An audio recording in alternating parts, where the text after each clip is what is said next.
gözüme tay olacak. Gıylardan gözüm doymaz, vah kurcak yalacak.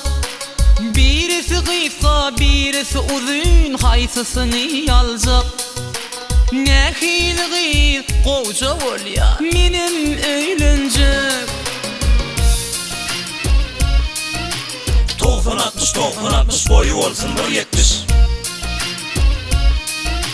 Komşuları barlı olun gecesi ölüye katmış. Gök gözlü var kara gözlü, süyücüce sözla yüzlü. Buğday sarı aksa renki, bana gelecektir yağışısı belki. Gök gözlü var kara gözlü, süyücüce sözla yüzlü. Buğday sarı aksa renki, bana gelecektir yağışısı belki.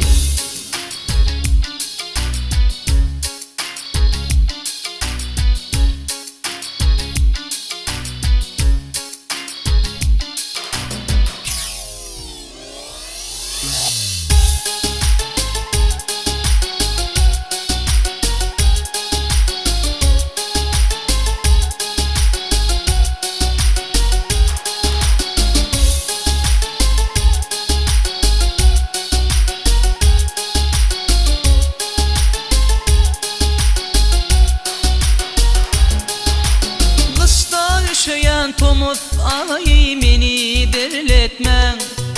Bundan başka ne mi diyeyim, beni gürletmen.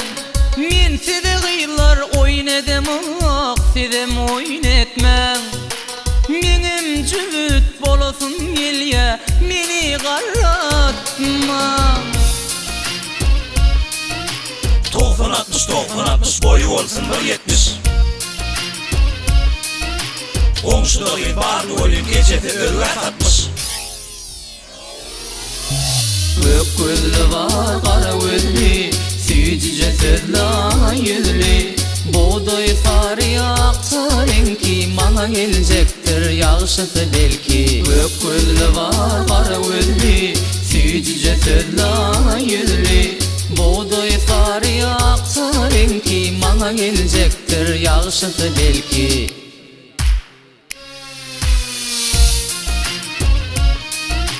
90-60 boyu olsun 1.70. Komşuları barlı olun gecesi ölüye katmış.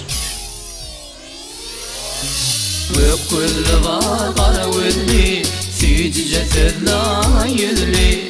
Buğday sarı aksa renki, bana gelecektir yağışısı belki. Gök gözlü var kara gözlü, süyücüce sözla yüzlü. Buğday sarı aksa renki, bana gelecektir yağışısı belki.